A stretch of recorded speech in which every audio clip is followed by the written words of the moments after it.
कुछ मर्द ये भूल जाते हैं कि निकाह सिर्फ साथ रहने का नाम नहीं, बल्कि जिम्मेदारी, वफादारी और तक़वी का वादा है। जब एक मर्द अपनी बीवी को किसी और शहर या बिरौने मलिक तन्हा छोड़ देता है और खुद किसी दूसरी औरत के साथ रहने लगता है, तो वो सिर्फ अपनी बीवी के साथ नहीं, बल्कि अल्लाह के हुक्म के साथ भी बेवफाई करता है।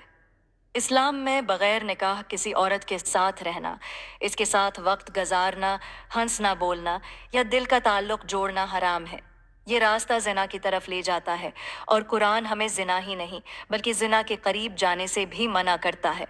सोचिए, वो बीवी जो आप पर यकीन करके दूर बैठी है, इसका दिल रोज टूटता होगा, इसकी दुआएं आंसुओं में बदलती होंगी। हराम ताल्लुक वक्ती खुशी दे सकता है, मगर इसमें सुकून नहीं होता।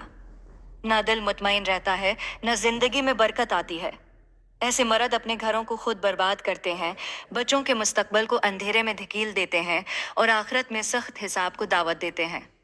अगर बीवी दूर है तो सब्र करें, खुद को गुनाह से बचाएं, क्योंकि असल मर्दांगी ख्वाहिश को कंट्रोल करने में है, न कि उसके पीछे भागने में। याद रखें, अल्लाह सब देख रहा है और हर छुपी हुई बात एक दिन सामने आ जाएगी। अब भी वक्त है। अल्लाह की तरफ लौट आएं, तौबा करें, हराम रास्तों को छोड़ दें और अपने निकाह की हिफाजत करें। हराम कभी कामयाबी नहीं लाता और हलाल में ही सुकून है। अगर ये बात दिल को लगी हो तो वीडियो को लाइक करें और ऐसे इस्लामी पैगामात के लिए चैनल को सब्सक्राइब करें। शायद ये एक बात किसी की जिंदगी बदल दे।